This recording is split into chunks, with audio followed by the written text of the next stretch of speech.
This is the most beautiful egg if I've ever seen an egg, okay? I discovered my love for baking when I was in uni in Gold Coast, Australia, because for the very first time I was like, oh my gosh, I have my own space in the kitchen, because back home my mom would be breathing down my neck every time I want to fry an egg. She'd be like, what are you doing? How are you doing it? Why are you doing it that way? So I really went crazy. I just started experimenting with apple pie, muffins, cupcakes from a cake mix, because I was very cheap and I did not invest in a mixer at all. So I was just doing these things that did not require, electric mixers. After graduation, I came back, and before I started applying for jobs, I was like, I love baking so much. Now I'm back in my mom's kitchen. She has all these tools like the mixer. And I was like, why don't I just try and start selling these cupcakes? So I experimented. I opened a blog shop, which was, oh my gosh, this really shows my age. But this is back in, oh my god, 2008. November 1st was my very last post, and it says, surreal as it may be, Bite Me Cupcakes has been operating within the business realms of cyberspace for 1 year now and counting. Oh my god, I was so dramatic. So now we are here, and I'm telling you, all those feelings, all those sentiments are still true. But anyways, during this last lockdown, I just suddenly became absolutely fixated and obsessed with making the perfect butter cake. First, because I love butter. Like, butter is my life. This is one of the reasons I cannot be vegan. I cannot give up butter and bread. Wait a minute, bread is vegan. What am I talking about? Wait, is it? I don't know. Anyways, butter is my life. And number two, I love butter cake. I'm just obsessed with the perfect butter cake, which has the perfect balance of butter. The flavor of butter has to come through.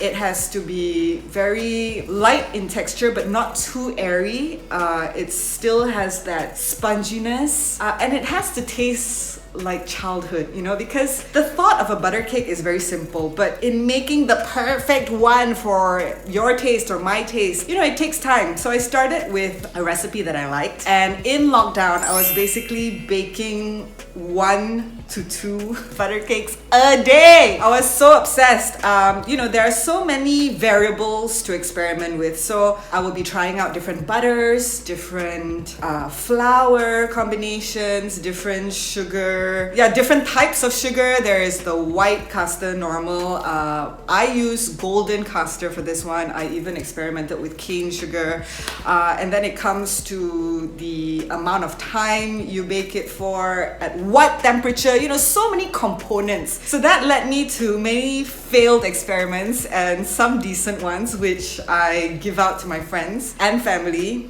and security guards. I feel like they put on a bit of weight at the time, sorry. So yeah, the big game changer for me though is eggs. Let me show you the egg. Okay, I was experimenting with a lot of type of eggs, as usual in baking, it's like grade A eggs are the thing. And then I started asking people on Instagram as well, like, do kampong eggs make any difference? And finally I discovered the perfect egg. Wait, okay, I'm cheating. This is not the real egg. Let me show you the real egg. 20 minutes later. Look at this egg.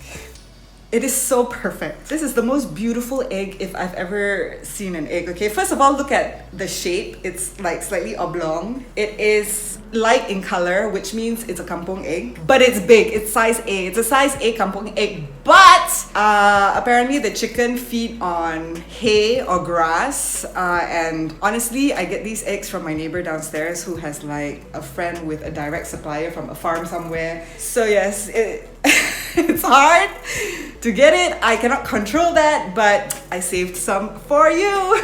Okay, sorry, when we start talking about eggs, I just get a bit overexcited because that just unlocked a whole world. I was experimenting with so many different types of eggs, and when I found that one, I was like, this is it. And then I adjusted, the butter, the sugar, the salt, the flour, everything. And today I am glad and proud to say that I think I have the perfect butter cake in my opinion, like to my taste, okay? And I hope that you feel the same way. It's rich, it's buttery, it's not too sweet, it's not too fluffy. It still has that dense cakey bite to it. So yeah, since I have this complex about selling my cakes, when this idea of what can I do for this campaign to help raise money to get laptops for all students who cannot afford it came up, I was like, can I just auction off my butter cake? Although I'm so scared that no one will buy. Oh.